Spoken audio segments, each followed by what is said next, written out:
एक बार की बात है, दीनू अपने मित्र राजू के साथ जंगल के रास्ते होते हुए शहर की ओर जा रहा था। जंगल बहुत ही भयानक और जंगली जानवरों से भरा हुआ था। पिछले कुछ दिनों से जंगल में किसी अदृश्य आदमखोर प्राणी की अफवाह भी उड़ रही थी। गांव वालों का कहना था कि जंगल में कोई भूत का वास है। इसी बात का जिक्र राजू अपने दोस्त दीनू से करता हुआ जंगल के रास्ते से जा रहा था। दीनू बोला, मुझे किसी से डर नहीं लगता, हर खतरे का सामना हिम्मत से और बहादुरी से करता हूँ, और तुम भी ऐसे ही करो। और वह आगे चल दिए। रास्ते में कई जानवरों की आवाज आ रही थी। दिन का समय था, इसलिए कोई परेशानी की बात नहीं थी। कुछ दूर चलने के बाद राजू को शेर के दहाड़ने की आवाज सुनाई दी। तभी राजू ने दीनू की तरफ देखा। राजू घबराया हुआ था। दीनू बोला, घबराओ मत, हिम्मत से काम लो और आगे चलते रहो। थोड़ी दूर आगे चलते ही सूरज के सामने बादल आ जाते हैं और जंगल में हल्का सा अंधेरा छा जाता है। ऐसा लग रहा था कि बारिश आने को है और बारिश की छोटी छोटी बूंदें गिरने लगी, लेकिन वे ना रुके, आगे चलते रहे। बारिश की बूंदें बढ़ती जा रही थी। रास्ता दुर्गम होता जा रहा था। बारिश के साथ आंधी भी चल रही थी, जिससे ऐसा लग रहा था कि आगे बढ़ना बहुत ही मुश्किल है। दीनू ने राजू से कहा, राजू कहीं कोई ऐसी जगह मिल जाए जहां पर हम रात गुजार ले और बारिश बंद होने का इंतजार करे। राजू ने हाँ में सर हिलाते हुए कहा, सही कह रहे हो, बारिश में आगे बढ़ाना सही नहीं है, सांप आदि भी रास्ते में हो सकते हैं। दीनू हंसा और बोला, डरते बहुत हो यार। थोड़ी दूर आगे बढ़ने पर राजू को एक टूटा सा मकान दिखता है और वह कहता है, अरे इस जंगल में ये टूटा मकान किसका है? दीनू बोला, चलो चलकर देखते हैं और वहीं पर रात गुजारने का प्रबंध करते हैं। दीनू और राजू दोनों टूटे हुए मकान की तरफ चल दिए। मकान टूटा हुआ था पर उसका दरवाजा लगा हुआ था। राजू ने दरवाजा खटखटाया। अंदर से एक वृद्ध व्यक्ति बाहर आया। वह बोल, कौन हो भाई? तभी राजू बोला, हम राहगीर हैं, शहर जा रहे थे, अंधेरा होने के कारण आगे जाना संभव नहीं है, क्या हमें रात को रुकने की जगह मिलेगी? वृद्ध व्यक्ति बोला, ठीक है रुक जाओ, लेकिन खाने पीने के लिए कुछ नहीं है। वृद्ध व्यक्ति मन में सोचता है, खाना तो तुम दोनों हो। दोनों एक साथ बोले, ठीक है, हमें खाने के लिए कुछ नहीं चाहिए, लेकिन थोड़ी चाय मिल जाती तो बहुत अच्छा होता। वृद्ध व्यक्ति ने दोनों की खटिया एक कमरे में लगा दी। कमरे में एक खिड़की थी जिस पर दरवाजा नहीं था। खिड़की के ऊपर लोहे की छड़ लगी हुई थी। राजू और दीनू दोनों अपनी अपनी खटिया पर बैठ गए और चाय का इंतजार करने लगे। राजू खिड़की की तरफ देखते हुए बोल, खिड़की से जंगल कितना खतरनाक दिख रहा है और बारिश ने इसे और भी खतरनाक बना दिया है। इतने में ही जंगली जानवरों की आवाज से राजू सहम जाता है। दीनू बोला, अरे हम अब घर के अंदर हैं, इतना भी क्या डरना, चलो लेट जाओ। राजू बोला, अरे बाबा चाय ला रहे होंगे। दीनू बोला, सही कह रहे हो, चाय पीकर थोड़ा आराम मिलेगा। तभी वृद्ध व्यक्ति बाहर से चाय लेकर आता है और दोनों से कहता है, चाय पीकर सो जाओ। दोनों बोले, ठीक है। घर बहुत डरावना था, दोनों को नींद नहीं आ रही थी। आंधी से दरवाजे डरावनी आवाज निकाल रहे थे। राजू का डर से बुरा हाल था। तभी राजू बोला, दीनू मैं अपनी खटिया तुम्हारे पास कर लूं? दीनू हंसा और बोला, ठीक है। फिर भी दोनों को नींद नहीं आई। वह बात कर रहे थे तभी राजू को कमरे की खिड़की के बाहर एक खौफनाक साया दिखा। राजू बोला, दीनू क्या तुमने देखा जो मैंने देखा? दीनू बोला, क्या क्या तुम तो डर रहे हो और साथ में मुझे भी डराने की कोशिश कर रहे हो, चुपचाप सो जाओ। नहीं भाई। राजू बोल, बाहर कोई था? दीनू बोला, रात के 12 बजे बज रहे हैं, कुछ देर और रुक जाओ, सुबह सूरज की पहली किरण के साथ ही हम बाहर निकल जाएंगे। राजू बोला, भाई जितनी जल्दी हो सके इस जंगल से बाहर निकलो, मुझे बहुत डर लग रहा है। जानवरों से तो मैं कभी नहीं डरता, लेकिन मुझे यहाँ पर भूत प्रेत का साया भी दिखता है। अभी दोनों बात कर ही रहे थे कि अचानक दोनों की नजर बाबा की तरफ गई। बाबा बाहर टहल रहा था पर बाबा के धड़ पर सर नहीं था। बाबा अपना सर हाथ में लेकर घूम रहा था। ये देखकर दोनों घबरा गए और जल्दी से उठकर अपने दरवाजे की कुंडी लगाते हैं। तभी राजू बोल, कुंडी से क्या होगा, वह तो भूत है, वह तो ऐसे भी आ सकता है। तभी दीनू बोला, डरो मत, मेरे थैली में हनुमान चालीसा की किताब है, उसको निकालो और हनुमान चालीसा पढ़ो, भूतों से लड़ने का वह एकमात्र तरीका है। तभी राजू दीनू के थैले से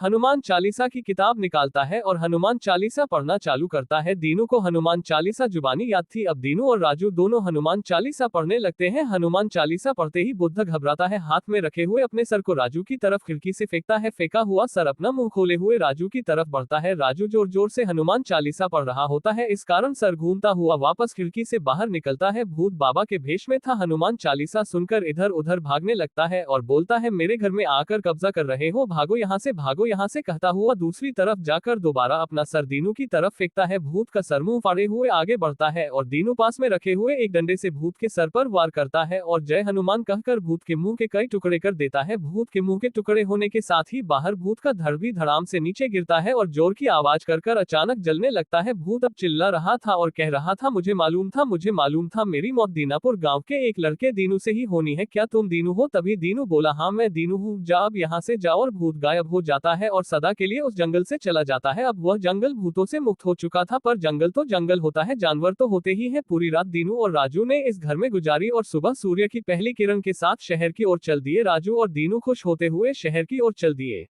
वीडियो को लाइक करें और चैनल को सब्सक्राइब करें और कमेंट करें।